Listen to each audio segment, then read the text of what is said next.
with Aspire to the Self, going over the astrological energy forecast for the week of October 3rd to the 9th. So October 4th, we're going to start the week with Moon in Aquarius. We're going to be feeling hopeful to our long-term goals and their progression. Aquarius is the humanitarian, the revolutionary, and it's eccentric.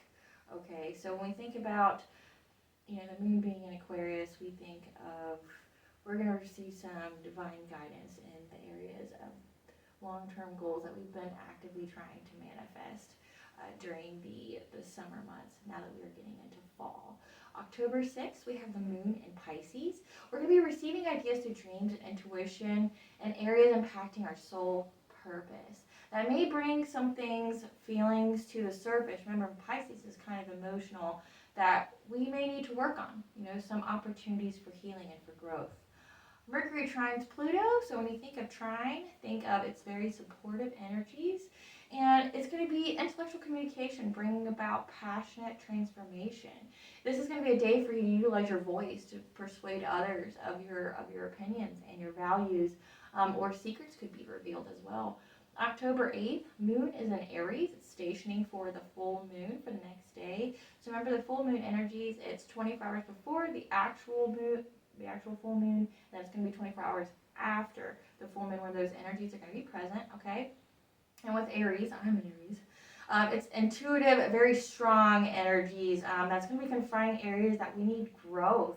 And it's going to be a positive change because we need this growth in order to move forward in this new cycle. October is the beginning of a brand new cycle for many people. It's also, in case you didn't know, Samhain is Celtic New Year, so the year starts over during Halloween or Samhain. Okay, so we're getting into our abundances, our blessings that we've received or that we've been working for. We've been planting the seeds all during summer and spring, and now we're going to start reaping those rewards. Okay, but in order to reap those rewards, we're going to have to do some healing, some transformative growth in order to move forward in this new cycle. Pluto goes direct, which means optimistic and outgoing social events that are also transformational.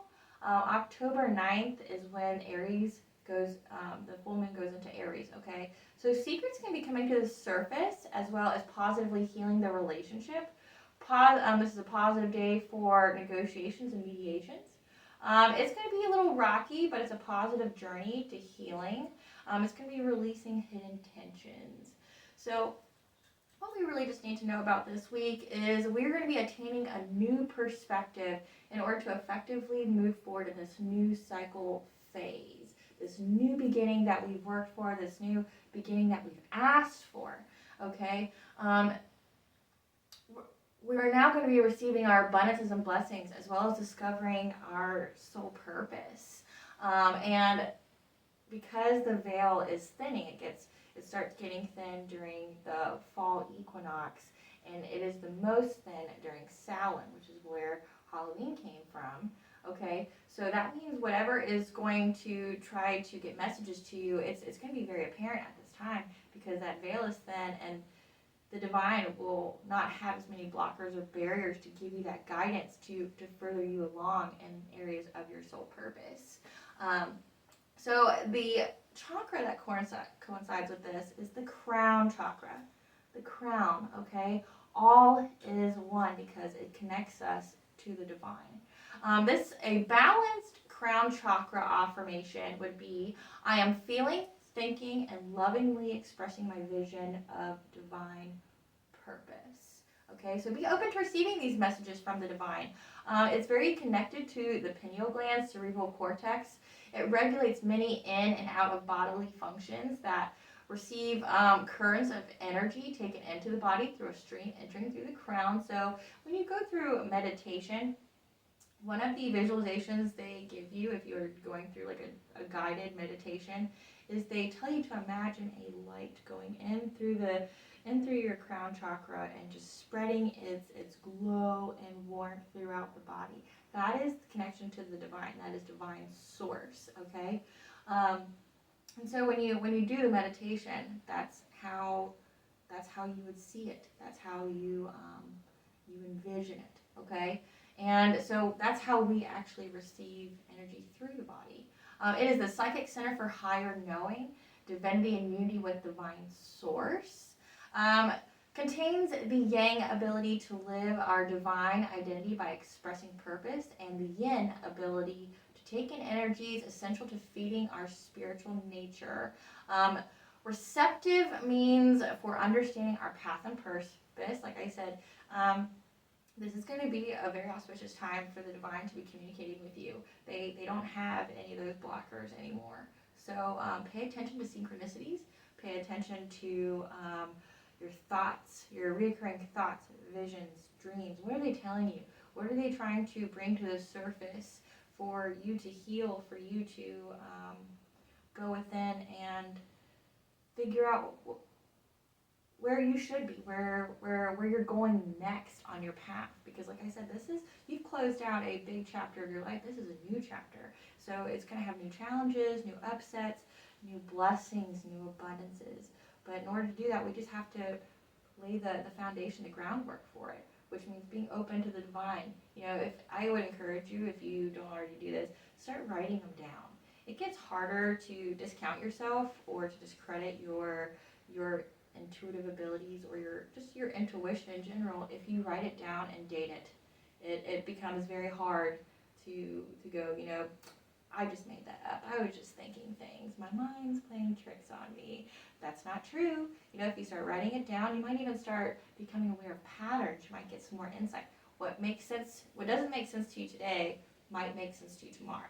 So never underestimate the power of writing down your messages, your dreams, and your thoughts.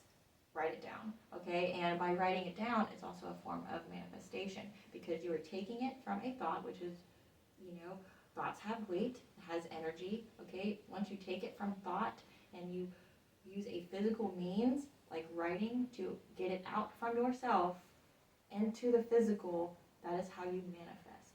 Write it down, okay?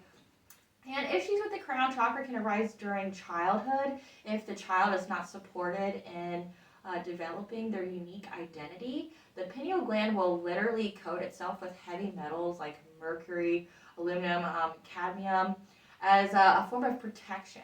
However, these metals prevent the spiritual awakening from occurring, which results in depression and insomnia.